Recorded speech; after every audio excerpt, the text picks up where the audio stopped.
Deep within the heart of the Vatican, behind doors of iron-banded oak that have remained unopened for generations, lies a chamber untouched by the sun. Here, in the Archivum Secretum Apostolicum Vaticanum, amidst scrolls of excommunicated princes and treaties with forgotten kingdoms, rests a single sheet of parchment. It is a letter, but to call it such is to diminish its essence. It is a testament, a scream frozen in time, a vessel of pain that has seeped into its very fibers over nearly 5 centuries. The vellum is not merely yellowed, it is stained, mottled with the ghosts of saltwater rings, tears shed in a solitude so profound it echoes through the ages, and darker, rusty brown speckles that modern spectral analysis, conducted in furtive, illicit sessions, suggests are the mineral signature of human blood, wept from the eyes of the writer. This letter should never have been written.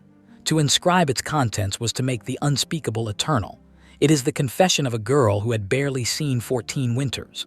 A girl who, on the night that palace heralds and royal chronicles promised would crown her as a queen, found herself the star of a different, savage spectacle. Her innocence was not merely lost, it was systematically, ceremoniously obliterated. And in the raw, gaping wound left behind, something else was born, a cold, precise, and infinitely patient shadow of vengeance. Its author was Catherine de' Medici. Not yet Catherine de' Medici, but a young Florentine pawn sent across the Alps as a bargaining chip. She believed her marriage would be a gateway to a destiny of prestige and power, but the bridal chamber held neither love nor sacred ceremony. Instead, it concealed a calculated theater of degradation.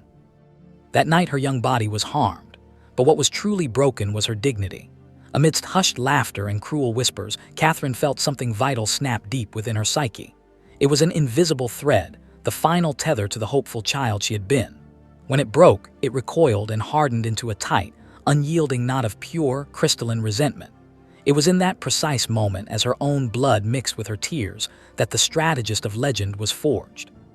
Centuries later, research would reveal a horrific detail. 23 high-ranking nobles of the French court had observed the night's events. They were invited spectators, peering through cunningly designed passages.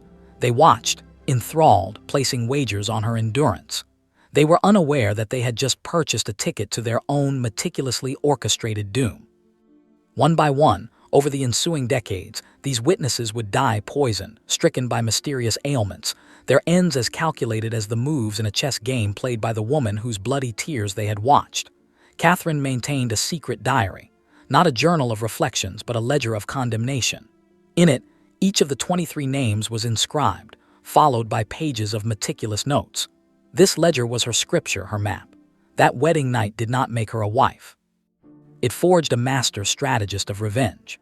To understand the full scope of her tragedy, we must journey back to the eve of October 25, 1533. Act I, the gilded cage of Marseille, October 1533, the port city of Marseille was a riot of color and noise. The palace sparkled with a forced, almost frenetic, royal splendor. To the world, this was the glorious celebration of the union of France and the Medici. 14-year-old Catherine was the vessel of this hope. Outside, the narrative was one of joyous fusion. Inside, however, beneath the music, a darker current flowed.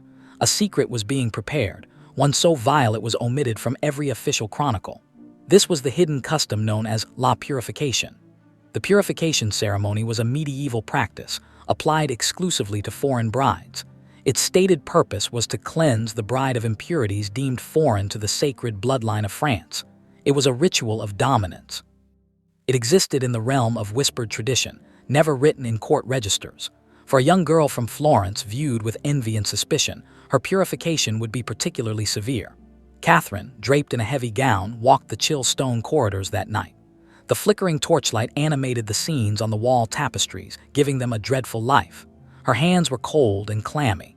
She had been drilled in the serene composure of a noblewoman. She held this mask now.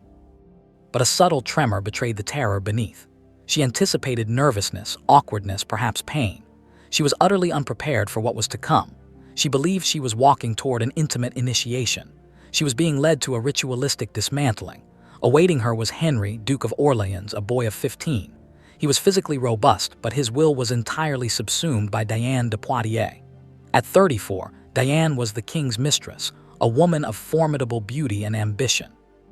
She had taken Henry under her wing and had orchestrated every gesture of the night, ensuring Catherine's humiliation would be absolute. And then there were the witnesses. Unseen but felt a voyeuristic pressure. In the walls were hidden slots and listening galleries. Here, 23 of the kingdom's most powerful nobles had gathered.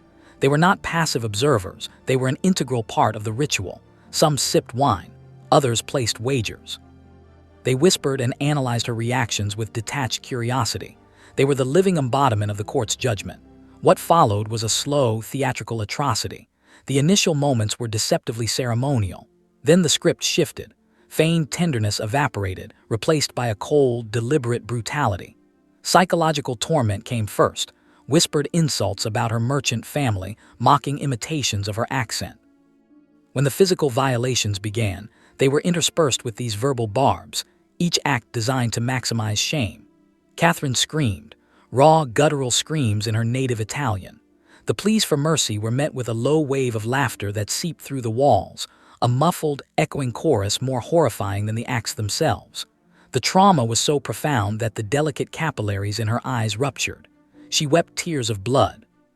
Henry, under Diane's direction, became a pendulum swinging between feigned concern and outright cruelty. He would pause, then deliberately prolong the agony. The performance was for the watchers. 3 times in the night, as Catherine's body sought refuge in unconsciousness, the court physician was summoned. He revived her. Each time she swam back to awareness, the world resolved into a sharper, more hellish focus. The shadows seemed to pulsate with the presence of the watchers. In those lucid intervals, her mind detached.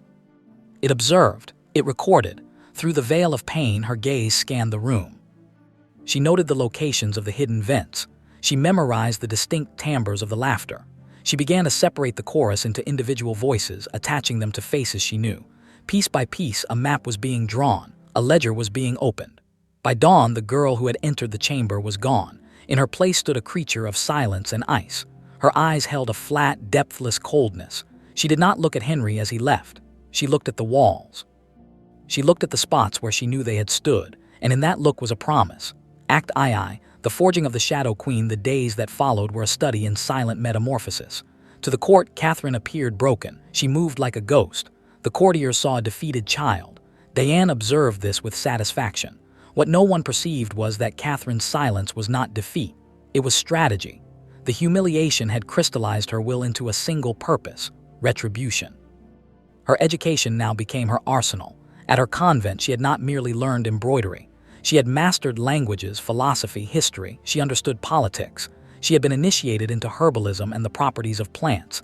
These were now reforged as instruments of vengeance. She became a supreme actress. She learned to reveal nothing until the moment was flawless. She cultivated meekness. She absorbed slights. She studied French customs with exaggerated diligence. All the while, her mind was a hive of activity. In the privacy of her cabinet, she kept her secret diary. On the first page were the 23 names. Each name had a page.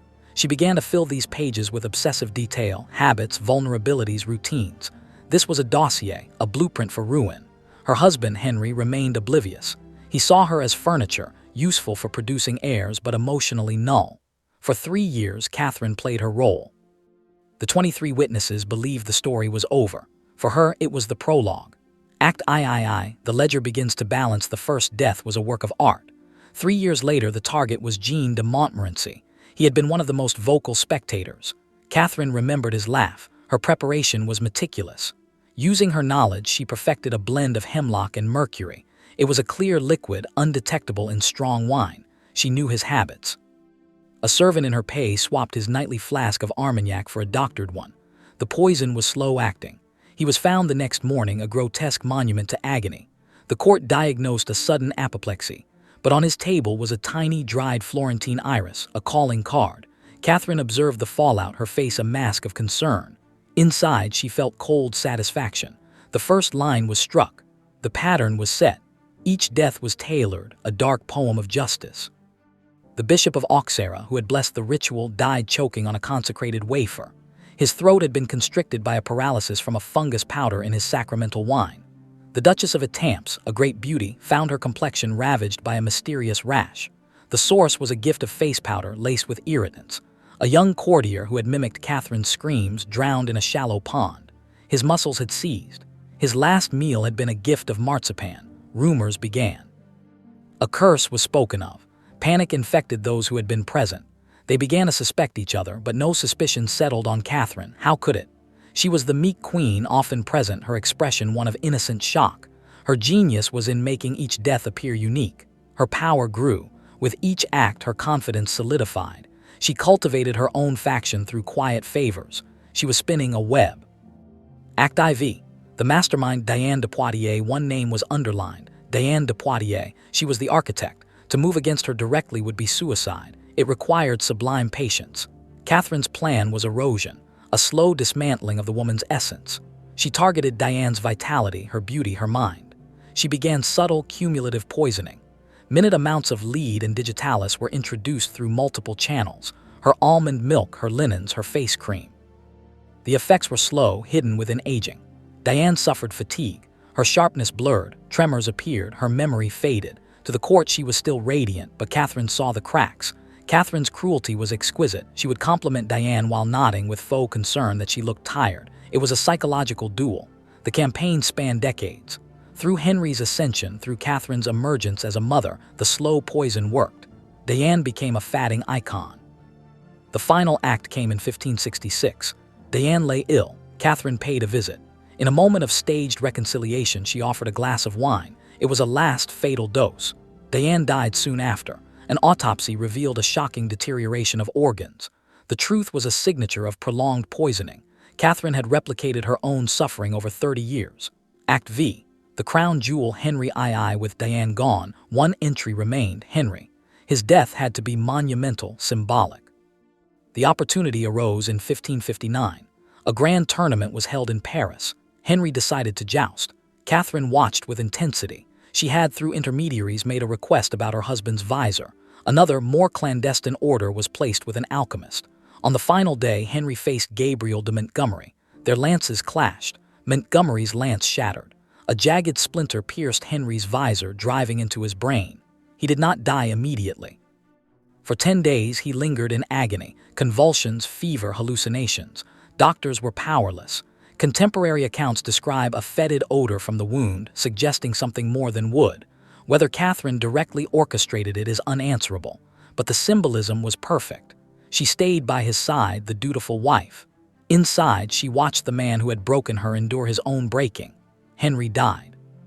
In his tomb design, a small, strange symbol was carved, 3 interlinked circles bisected by a vertical line. It was the symbol Catherine had scratched into the bridal chamber wall with her bloody fingernail, a mark of her promise now fulfilled. The ledger was complete. The witnesses, the architect, the principal actor, all were gone. Catherine de Medici was now Queen Mother, Regent of France. The pain had become the core of her sovereignty. Epilogue, the tapestry of shadows, yet Catherine's story is but one thread in a hidden tapestry. The Vatican archives suggest she was not an anomaly, but an exemplar of an archetype. The royal woman who transformed suffering into lethal power. Fragments of other stories whisper. Mary I. Tudor, whose lost diaries hint at secret torments for those who declared her a bastard. Isabella of Bavaria, whose letters describe alchemical experiments on prisoners. Lucrezia Borgia, whose recipes reveal poisons that mimic natural disease. Each was shaped in a crucible of betrayal. Their responses were calculated programs of strategists. History has often caricatured them, but their truths linger in archives. What we have unfolded is merely the first panel. Some truths, once seen, cannot be unseen. Others might be better left shrouded. Now the question turns to you. Which shadowed queen shall we summon next? For if Catherine's story has left a chill, the tales that await are darker still.